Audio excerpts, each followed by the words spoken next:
Tidak bisa menerima laki-laki kalau ada si Hafid misalnya, kan gampang. Nggak terlalu gampang kalau dalam cerita ini. Tidak segampang si Rifki, namanya Rizky. Rizky, tidak tahu, saya lupa itu nama-nama samaran semua. Sampai lama ya, tapi kemudian lama-lama dia bisa menerima itu. Jadi betapa kemudian dua rasa itu selalu akan ada di dalam diri setiap insan, dan itu merupakan sunatullah kalau dalam masyarakat. Mana yang lebih kuat itu tergantung kita, optimisme, pesimisme, gembira atau tidak, itu sesungguhnya adalah tergantung kita di dalam memanage ini. Kemudian yang lain, pesan yang sangat penting adalah bahwa identitas keislaman itu menjadi semacam mercusuar, harus menjadi sesuatu yang kita tempatkan di garda paling terdepan dalam segala lini kehidupan kita. Itu pesan yang saya ambil dari bacaan sekilas tentang buku ini. Misalnya dia mengungkapkan betapa pergaulan ya di Kanada yang sedemikian bebasnya gitu kan. Tetapi kemudian sang suami itu mampu mengendalikan segala macam dorongan syahwatnya. Laki-laki itu kalau melihat kesempatan kan biasanya gampang-gampang susah. Tetapi kalau di dalam cerita ini tidak, dia istiqomah bahwa yang dia cintai hanya istrinya. Walaupun di Kanada itu sedemikian bebas, mau melakukan apa saja bisa, dia ingat betapa kemudian Islam itu tidak membolehkan perzinahan, seks dan seterusnya. Maka dia tidak tergerus. Nah itu pesannya paling penting, terutama khususnya bagi kaula muda seperti saya. Saya nggak tua lama, Jadi betapa kemudian itu tadi yang saya sebut dengan perkembangan hubungan bebas begitu itu sudah luar biasa mendominasi, tetapi dengan identitas dan ajaran Islam yang kita pegangi, insya Allah tidak akan terjerumus. Dan itu yang diketengahkan betul oleh Mbak Oki di dalam bukunya. Kemudian kalau kita coba bandingkan misalnya perkembangan dan melihat buku ini dengan tradisi kritisisme sastra di dunia Arab, ada perkembangan yang menarik. Di Arab itu ada dua kelompok paling tidak yang sering melakukan kritisisme terhadap sebuah sastra. Ada namanya kelompok Ad-Dawawin atau Ad-Diwan. Itu kerap melakukan kritisisme terhadap kelompok seniornya, neoklasik atau al-mukabbirun kalau dalam bahasa.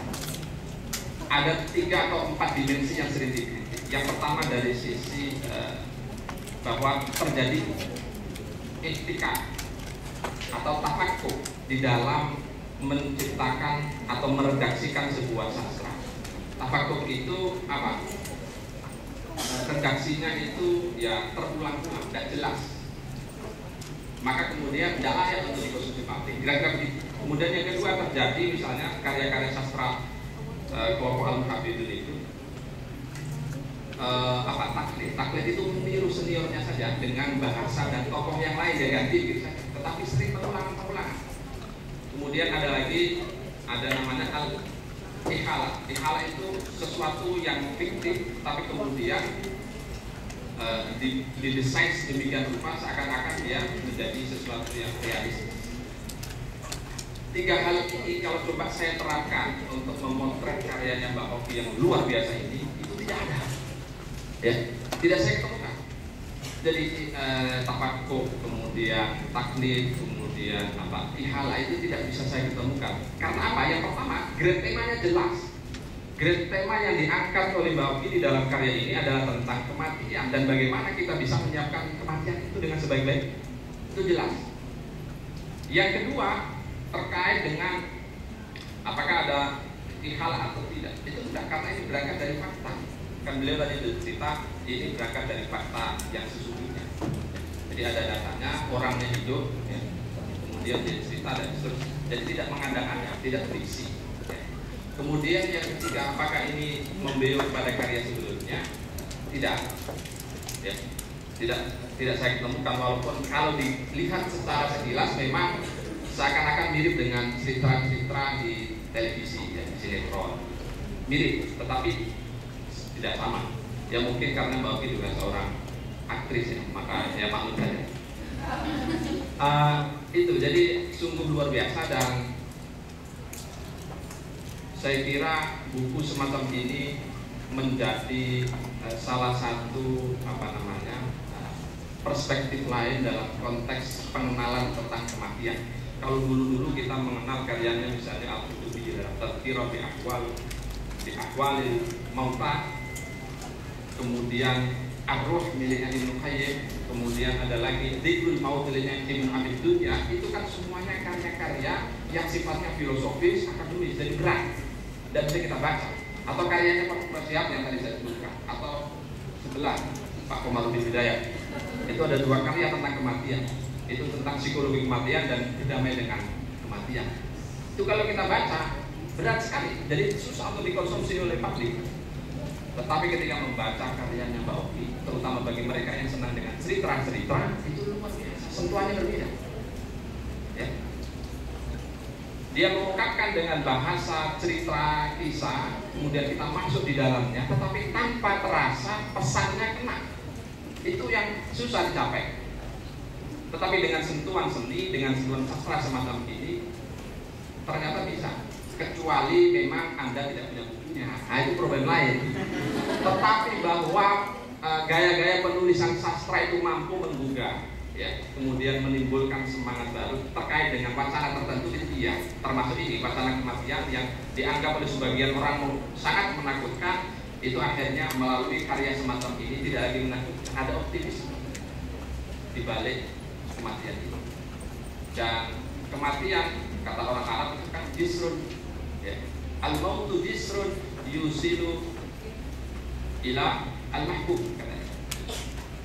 Kematian itu hanya jisrun itu apa ya? Jembatan saja yang mampu mengantarkan kita al-asyik kepada al-mahbub. Orang yang mencintai kepada yang dicintai. Perspektif agama kita siapa? Ya Allah.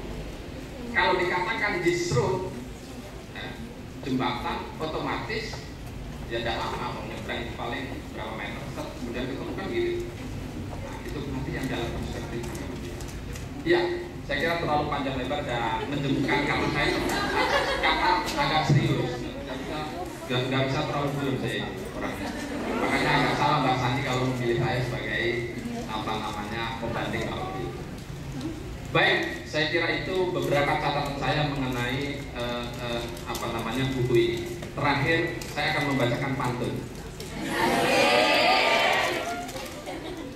Dari tadi mikir gimana pantunnya yang enak, biar Mbak Oki nggak bisa lupa namanya. Yang pertama, anak ayam turun 9. Mati seekor, tinggal 8. Jika Anda ingin ingat kematian, bacalah buku Oki Setiawan. Demikian, assalamualaikum.